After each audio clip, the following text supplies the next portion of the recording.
En el año 1957 la historia de Colombia se partió en dos. Terminaba un gobierno militar y una junta conformada por oficiales de las fuerzas militares preparaba el terreno para el comienzo del Frente Nacional, el acuerdo entre los partidos liberal y conservador, cuyos militantes habían permanecido por muchos años en una guerra civil no declarada. En medio del conflicto conocido como la época de la violencia, los sectores que conformaban la nacionalidad comprendieron que necesitaban hacer del país un productor competitivo que garantizara el desarrollo y bienestar de su población. En 1957 la capacitación de los trabajadores colombianos se ofrecía en forma descoordinada por intermedio de 48 escuelas técnicas que para ese año solamente graduaron a 642 estudiantes. En ese momento el país necesitaba que fueran formados 10.000 trabajadores. La mano de obra no calificada se concentraba en los sectores subnormales de las grandes ciudades, lo que generó un incremento en los índices de desempleo del país. Esta necesidad de personal calificado presionó la creación del Servicio Nacional de Aprendizaje SENA.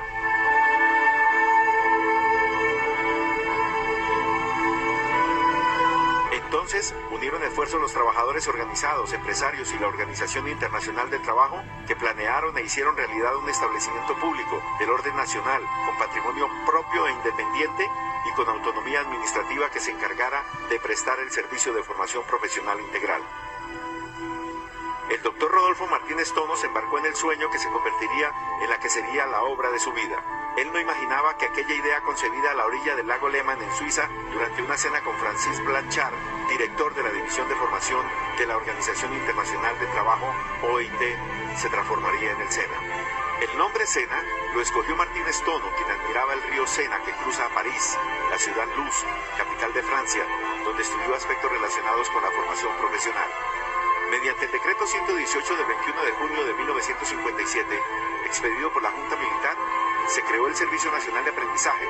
Se estableció que contaría con recursos propios, inicialmente provenientes de la quinta parte del aporte patronal, que las empresas debían hacer al subsidio familiar y que equivalía al 5% del valor de la nómina. Sus funciones, definidas en el decreto 164 del 6 de agosto de 1957, eran brindar formación profesional a los trabajadores, jóvenes y adultos de la industria, el comercio, la agricultura, la minería y la ganadería.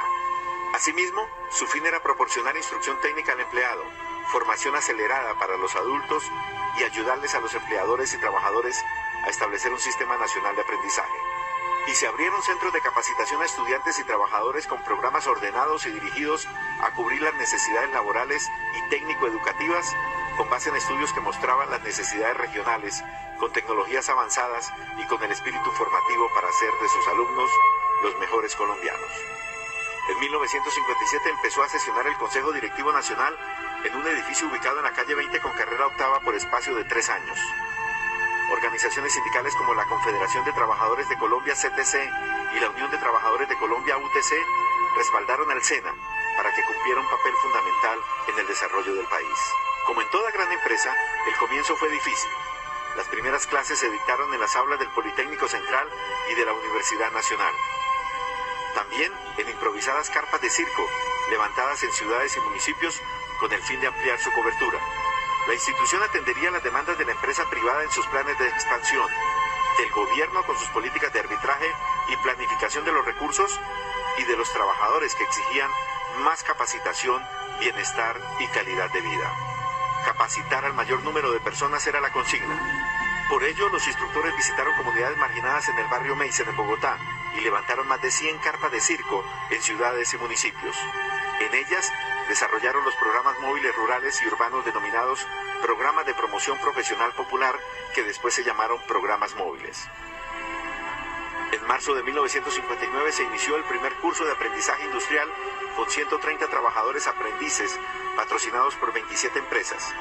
Ellos recibieron instrucción en áreas como electricidad, soldadura, ebanistería, mecánica automotriz y ajuste.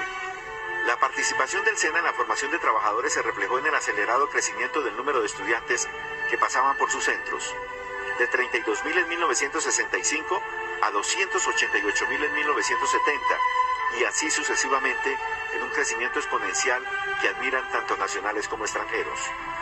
Una gran masa de trabajadores comenzó a ver en las oportunidades de capacitación en el SENA un nuevo y efectivo vehículo que les permitía elevar su posición social con base en los nuevos conocimientos adquiridos. En la década de los años 60 los centros de formación pasaron de 31 a 50. La formación no tradicional, fuera de los centros, representó el 35% del total y se crearon los centros agropecuarios y la división agropecuaria. De estos, los más importantes eran La Salada en Antioquia, Gaira en Magdalena, El Espinal en el Tolima y Buga en el Valle.